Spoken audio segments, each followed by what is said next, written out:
పండగైనా సంబరమైనా మీ ప్రతి సెలబ్రేషన్కి only choice Vega jewellers. Exclusive bridal jewellery offers. Shop now.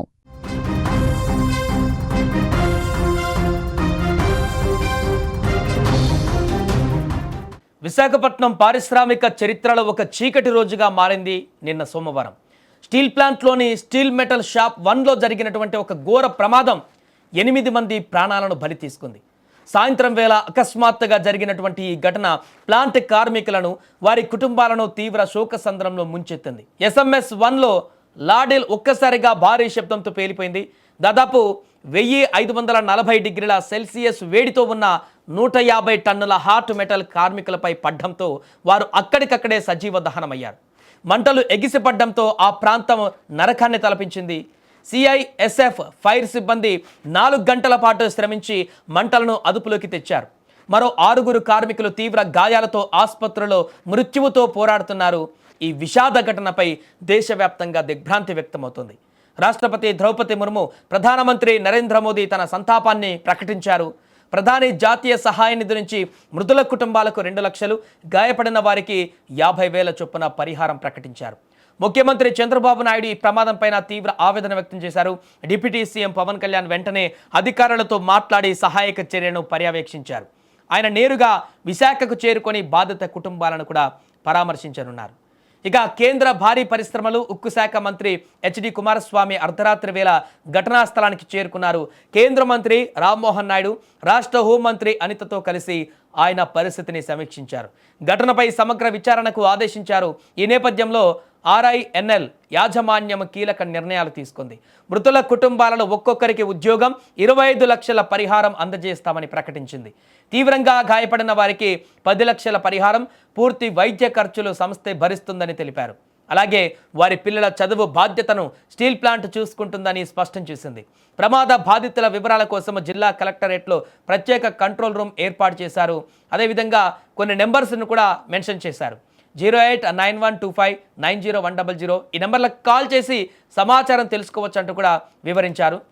ఇక స్టీల్ ప్లాంట్ క్వార్టర్స్లో నివాసం ఉంటున్న వారికి పదవి విరమణ తేదీ వరకు అదే గృహంలో కొనసాగేటువంటి అవకాశాన్ని కూడా కల్పిస్తున్నారు.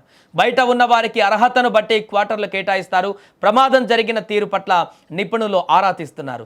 ప్లాంట్ పనితీరులో లోపాలు ఉన్నాయా లేదా సాంకేతిక కారణాలే అన్నది విచారణలో తేలనుంది.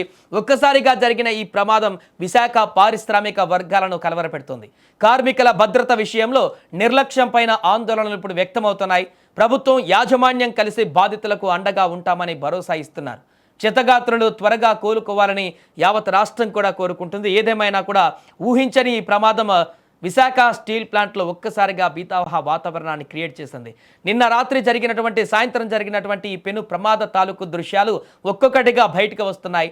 దాంట్లో 1500 డిగ్రీలకు పైగా వేడితో ఉన్నటువంటి లిక్విడ్ మెటల్ మీద పడితే ఎంత దారుణంగా ఉంటుందో ఊహిస్తేనే భయంకరంగా మారినటువంటి సన్నివేశాలు మనకు కనిపిస్తున్నాయి. ఏదేమైనా ప్రస్తుతం అక్కడ అధికార యంత్రాంగం అంతా కూడా అక్కడే నిమగ్నమైంది. సహాయక చర్యలను నిన్న సాయంత్రం నుంచి కూడా నిరాటంకంగా కొనసాగిస్తున్నారు. ఎవరికి గాయపడ్డటువంటి వారికి మెరుగైనటువంటి వైద్యం అందించేందుకు ఆసుపత్రులకు తరలించారు. వారికి అధికారులకు ఇప్పటికే ప్రభుత్వం నుంచి కూడా ఆదేశాలు వెళ్ళాయి. మెరుగైన చికిత్స అందించాలంటూ కూడా ఆదేశాలు అయితే వెళ్ళినటువంటి సందర్భంలో ప్రస్తుతం ఈ ఘటన ఒక్కసారిగా సంచలనంగా మారింది.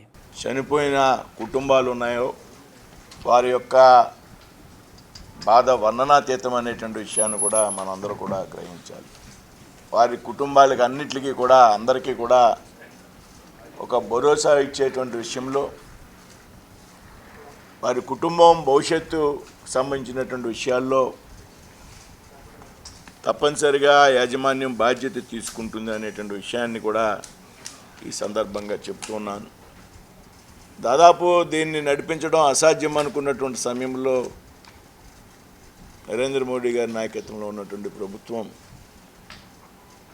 రాష్ట్ర ప్రభుత్వం, చంద్రబాబు నాయుడు గారి కృషి, మీ అందరి యొక్క సెంటిమెంట్ ఆధారంగా మనం ప్యాకేజ్ ఇవ్వడం, చనిపోయినటువంటి ఉద్యోగస్తులకు టెర్మినల్ బెనిఫిట్స్తో పాటు అంటే రిటైర్మెంట్స్ బెనిఫిట్స్తో పాటు